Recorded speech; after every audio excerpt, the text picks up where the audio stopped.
Hello friends, स्वागत है आप सभी का हमारे चैनल क्विक स्टडी में। मैं कमल बेस्ट। इस वीडियो के माध्यम से दोस्तों आपका यहाँ पर इंडियन आर्मी के लिए पार्ट नंबर 7 कराऊंगा। दोस्तों हमारा पार्ट नंबर 7 है। इसके पहले दोस्तों हम 6 पार्टों को कर चुके हैं, जिनमें हमने दोस्तों बेहद महत्वपूर्ण क्वेश्चन को देखा था। तो आप उनको भी चाहें तो दोस्तों देख सकते हैं, क्योंकि दोस्तों हम टॉपिक वाइज आपको यहाँ पर करा रहे हैं। यदि आपका छूट जाएगा तो आपको पता नहीं लग पाएगा। और दोस्तों यहाँ पर शुरू करने से पहले एक दरख्वास्त करना चाहेंगे, यदि आपने दोस्तों हमारे चैनल को सब्सक्राइब नहीं किया तो प्लीज हमारे चैनल को सब्सक्राइब कीजिए। दोस्तों बेल आइकन को दबाना मत भूलिएगा हमारी वीडियो को प्रथम पाने के लिए, क्योंकि दोस्तों आपको यहाँ पर रोज ही मिलती है आर्मी के आधार पर नई नई वीडियो दोस्तों और एग्जाम के आधार पर अपडेट। तो आइए दोस्तों शुरू करते हैं। यहाँ पर देखिए दोस्तों, यहाँ पर देखिए क्वेश्चन आपके छोटे छोटे हैं लेकिन बेहद महत्वपूर्ण यहाँ पर क्वेश्चन है दोस्तों। पहला क्वेश्चन आपका यहाँ पर है, पूर्ण संख्या 0 का पूर्ववर्ती क्या होगा।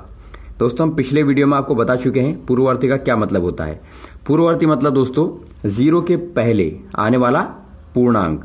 अब आपको दोस्तों यहाँ पर पता है 0 आपका सबसे छोटी पूर्ण संख्या होती है दोस्तों, ये हम पहले पढ़ चुके हैं। तो ये अगर छोटी होगी तो इससे पहले दोस्तों पूर्ववर्ती क्या होगा, इसका कोई नहीं होगा। तो ये दोस्तों आपका यहाँ पर ऑप्शन नंबर डी वाला कोई नहीं सही हो जाएगा, ये आप याद रखेंगे। यदि आपका आता है दोस्तों 1 का तो 1 से पहले क्या आएगा 0। यदि आपका आता है 3 का तो 3 से पहले आपका आता है 2। लेकिन दोस्तों यदि आपका 0 का आएगा तो इसका कोई नहीं होगा। और यदि आपका दोस्तों परिवर्ती आता है, परिवर्ती मतलब बाद वाला, तो वो आप यहां पर 1 आगे देख लेंगे। मान लीजिए आपको 3 का निकालना है तो इसका 4 हो जाएगा। तो ये आप अंतर दोनों में पता कर लेंगे। दोस्तों अगला क्वेश्चन यहां पर देखिए क्या है, 21084 किससे विभाज्य है। दोस्तों यहां पर देखिए आपको रूल आपको आनी चाहिए दोस्तों हमने यहां पर विभाज्यता के नियम के ऊपर भी एक वीडियो बनाई थी, आप चाहें तो देख सकते हैं।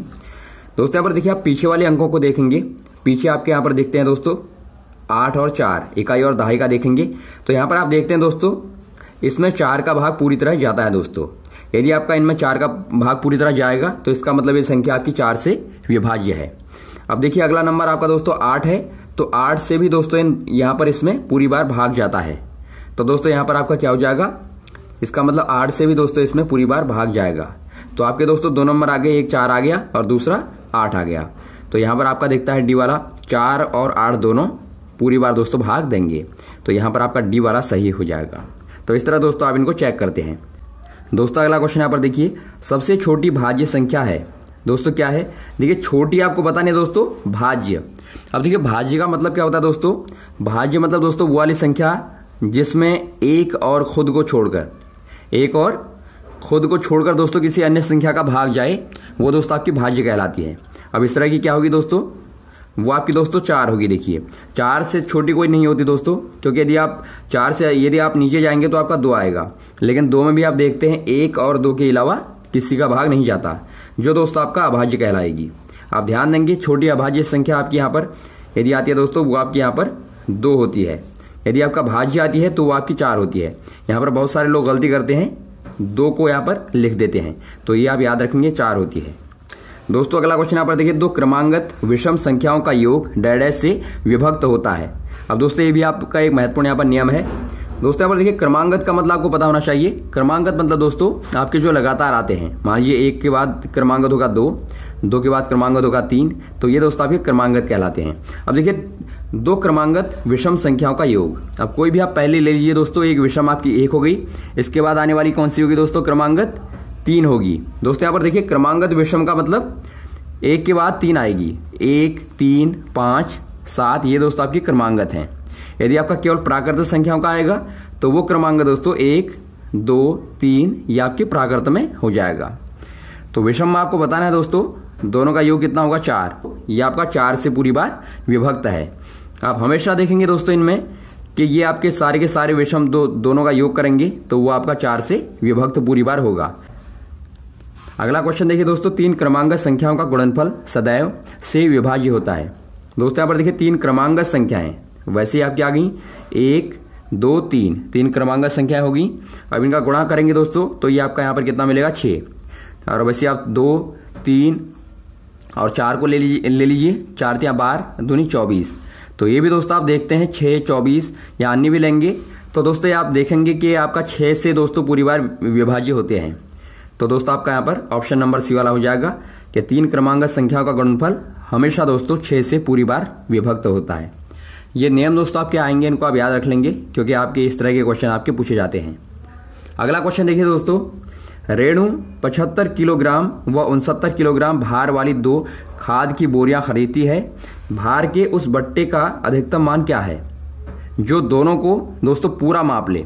देखिए दोस्तों, अधिकतम मान और जो पूरा माप ले, जब भी आपको निकालना होगा आप क्या करेंगे, दोनों का दोस्तों HCF निकाल देंगे, महत्तम समापवर्तक। तो HCF निकालेंगे तो आपको ये पता होगा दोस्तों मेथड आपको निकालने की। 75 का आप क्या करेंगे, पहले फैक्टर करेंगे, जो दोस्तों आपका आएगा यहाँ पर 3 गुणा 25, और वैसे आप यहाँ पर 69 का करेंगे तो ये दोस्तों आपका आएगा 3 गुणा 23। अब आपको यहाँ पर दिखता है क्लियरली 3 आपका दोनों में कॉमन है, हाईएस्ट कॉमन है, तो यही दोस्तों आपका क्या हो जाएगा, HCF हो जाएगा। तो आपको 3 किलोग्राम की जरूरत है इनको पूरा मापने के लिए। तो यहाँ पर दोस्तों आपका यहाँ पर हो जाएगा ऑप्शन नंबर बी वाला। दोस्तों अगला क्वेश्चन यहाँ पर देखिए, क्वेश्चन नंबर 7, 7, 8 और 12 से विभाज्य 3 अंकों की सबसे छोटी संख्या क्या होगी? दोस्तों ये आपका बेहद महत्वपूर्ण क्वेश्चन है और बहुत बार पूछा आता है। देखिए आपका मेथड वही रहेगी, भले ही आपका क्वेश्चन यहाँ पर बदल जाए। 6, 8 और 12 से विभाज्य, दोस्तों पहला काम आप क्या करेंगे, तीनों से विभाज्य आपको देखना है तो आपको अलग अलग देखने की आवश्यकता है। लेकिन दोस्तों यदि आप इनका एलसीएम निकाल देंगे तो ये तीनों का 1 में आ जाएगा। देखिए तीनों का एलसीएम आप निकालेंगे, एलसीएम तो आपका क्या हो जाएगा, 6, 8 और 12 का इनका निकालेंगे दोस्तों आप क्या करेंगे, 6। दोस्तों यहाँ पर देखिए आप पहले आप 4 का देंगे, क्योंकि दोस्तों आपका 4 यहाँ पर छोटी है, छोटी संख्या से आप शुरू करते हैं, तो 4 से आप देंगे दोस्तों, तो ये आपका 6 का 6 आ जाएगा। यहाँ पर आपका 2 बार चला गया और यहाँ पर आपका 3 आ गया। और यहाँ पर दोस्तों वैसे आप क्या करेंगे, अब दोस्तों आप यहाँ पर देखते हैं अधिकतम यहाँ पर 3 का जाता है, तो आप 3 से देंगे, तो 3 से देने पर दोस्तों आपका यहाँ पर 2 आ जाएगा, यहाँ पर 2 का 2 उतरेगा और यहाँ पर आपका 1 आ गया। अब दोस्तों यहाँ पर आप 2 का देंगे तो ये आपका यहाँ पर दोस्तों 1, 1, 1, तो आपको 1, 1, 1 लाना पड़ता है दोस्तों। और आपको ध्यान रखना है यहाँ पर देखिए, आप छोटी से छोटी संख्या से भाग देना शुरू करते हैं दोस्तों, जो आपका अधिकतम नंबरों में भाग दे दे। हमने यहाँ पर 6 लिया था, लेकिन दोस्तों उससे आपका नहीं आया, क्योंकि दोस्तों यहाँ पर हमारा छोटी संख्या 4 थी, तो ये आप ध्यान रखेंगे। यहाँ पर दोस्तों आप देखिए अब इनको गुणा कर देंगे, तो 4 गुणा 3 गुणा 2 करेंगे, तो ये दोस्तों कितना आ जाएगा, 4 3 12 दूनी 24, तो 24 दोस्तों आपका क्या आ गया, इनका एलसीएम आ गया। या आप दोस्तों यहाँ पर डायरेक्ट भी निकाल लेंगे यदि आपको यहाँ पर आइडिया होगा। अब दोस्तों आपको निकालना क्या था, 3 अंकों की सबसे छोटी संख्या निकालनी थी, जो दोस्तों इससे पूरी बार भाग जाए।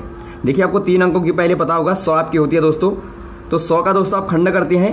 दोस्तों यदि आप यहाँ पर 100 का खंड करेंगे दोस्तों 24 को लेकर के, तो ये आपका कितना आएगा, 24 गुणा 4 धन 4, अर्थात दोस्तों आपका यहाँ पर 4 शेष यहाँ पर बचता है। तो आप क्या करेंगे दोस्तों, आप यहाँ पर 100 धन 24 ऋण 4 कर देते हैं। ये आप ध्यान देंगे, जितना भी आपका शेष बचता है उतना आप 24 में से घटा देंगे और यहाँ जोड़ देंगे, तो ये दोस्तों आपका 120 आ जाएगा, अर्थात 120 आपका आएगा। और यही दोस्तों आपका छोटी से छोटी 3 अंकों की संख्या होगी दोस्तों, जिसमें इन तीनों का भाग चला जाए। और यदि आप डायरेक्ट निकालना चाहें दोस्तों तब भी आप निकाल लेंगे। 24 का दोस्तों 5 बार 24 पंचे करेंगे, तो वही आपका दोस्तों 3 नंबरों की छोटी संख्या आपकी होगी। अगला क्वेश्चन देखिए दोस्तों, एक वृत्त की सबसे बड़ी जीवा उसकी होती है, क्या होती है दोस्तों, त्रिज्या या व्यास या परिधि या फिर क्षेत्रफल। दोस्तों एक वृत्त हमारा इस तरह का होता है, जिसका एक केंद्र होता है दोस्तों, ये परिधि कहलाती है। अब देखिए दोस्तों, ये आपका केंद्र है, ये परिधि है, ये दोस्तों आपकी त्रिज्या है। अब आपको पता होना चाहिए दोस्तों पहले जीवा क्या होती है। जीवा दोस्तों आपकी देखिए, हम जब 2 कटिंग पॉइंटों को मिलाते हैं दोस्तों, परिधि के 2 अलग अलग बिंदुओं को दोस्तों हम मिलाते हैं, तो ये दोस्तों एक जीवा होती है। अब देखिए सबसे बड़े वाली जीवा कौन सी होगी, ये वाली होगी आपकी, जो आपकी दोस्तों केंद्र से होते हुए जाएगी, और ये आपकी क्या कहलाती है दोस्तों, ये व्यास कहलाती है, एक वृत्त का व्यास। तो यहाँ पर आपका दोस्तों ऑप्शन नंबर बी वाला यहाँ पर डायामीटर आपका सही हो जाएगा। और यहाँ पर देखिए आपको यदि परिधि निकालनी हो दोस्तों, मान लीजिए त्रिज्या को आप r मान लीजिए, तो परिधि आपकी हो जाएगी दोस्तों 2πr, और आपका एरिया क्या हो जाएगा, πr²। ये भी आपको यहाँ पर याद रखना है, क्योंकि दोस्तों इनके आधार पर भी क्वेश्चन आते हैं। दोस्तों अगला क्वेश्चन यहाँ पर देखिए, एक संपूर्ण घूर्णन का मान होता है। दोस्तों क्या होता है, घूर्णन का मान आपको पता होना चाहिए दोस्तों, यहाँ पर लेस देन 90 या ग्रेटर देन 90 या 180 या 360। दोस्तों ये आपका यहाँ पर 360 डिग्री होता है। ऑप्शन नंबर आपका डी वाला सही हो जाएगा। एक पूर्ण घूर्णन मतलब दोस्तों आपका टोटल यहाँ पर एक राउंड है दोस्तों, ये आपका 360 होता है। और यहाँ पर देखिए दोस्तों लेस देन 90 का मतलब दोस्तों आपका होता है न्यून कोण, और यहाँ पर ग्रेटर मतलब दोस्तों ये आपका अधिक कोण होता है। और 180 का मतलब दोस्तों 180 डिग्री पर कितना कोण होता है, इतने पर दोस्तों आपका रिजु कोण होता है, आपका याद रखेंगे अभी आपका रिजु कोण होता है। 180 पर। प्रतिवर्ती कोण आपका 180 से छोटा होता है। दोस्तों ये क्वेश्चन भी आपके आते हैं, इनको आप याद रख लेंगे। कभी आपका 90 से नीचे आ गया, कभी आपका 90 से ऊपर आ गया, तो इनको दोस्तों आप याद रखेंगे। और समकोण कहां पर होता है दोस्तों? समकोण आपका 90 डिग्री पर समकोण होता है। दोस्तों अगला क्वेश्चन यहाँ पर देखिए, 6 बजे घड़ी की घंटे व मिनट की सुइयों के बीच में कितना कोण बनेगा? दोस्तों यहाँ पर देखिए घड़ी को आप बनाएंगे तो इस तरह आपकी होती है। यहाँ पर आपका ऊपर 12 हो गया, यहाँ पर आपका 3 हो गया, ये 6 हो गया, ये आपका 9 हो गया। अब दोस्तों यहाँ पर देखिए इनमें आपको कितना बताना, टाइम कितना है? 6 बजे है दोस्तों। 6 बजे का मतलब दोस्तों आपका यहाँ पर यहाँ सुई होगी, एक सुई यहाँ पर होगी। तो दोस्तों घड़ियों के बीच का जो आपका कोण होगा कितना होगा? ये कोण आपका बनता है दोस्तों, जो हमने अभी यहाँ पर देखा रिजु कोण या फिर आप कहें रेखा कोण। ये दोस्तों आपका यहाँ पर होगा 180 डिग्री का। तो ऑप्शन नंबर डी वाला आपका सही हो जाएगा।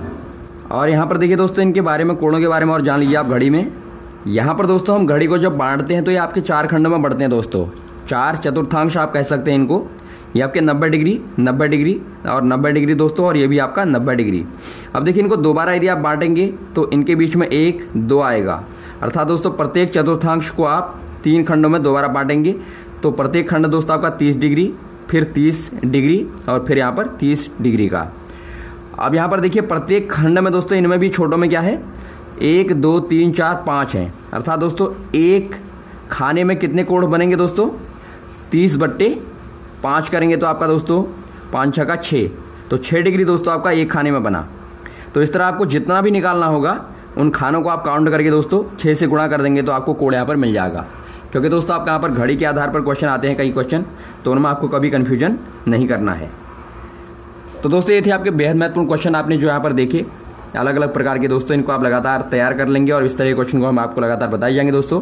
अब हम मिलते हैं आपको अगली वीडियोज़ में नए क्वेश्चन के साथ। Okay, thanks. जय हिंद, जय भारत।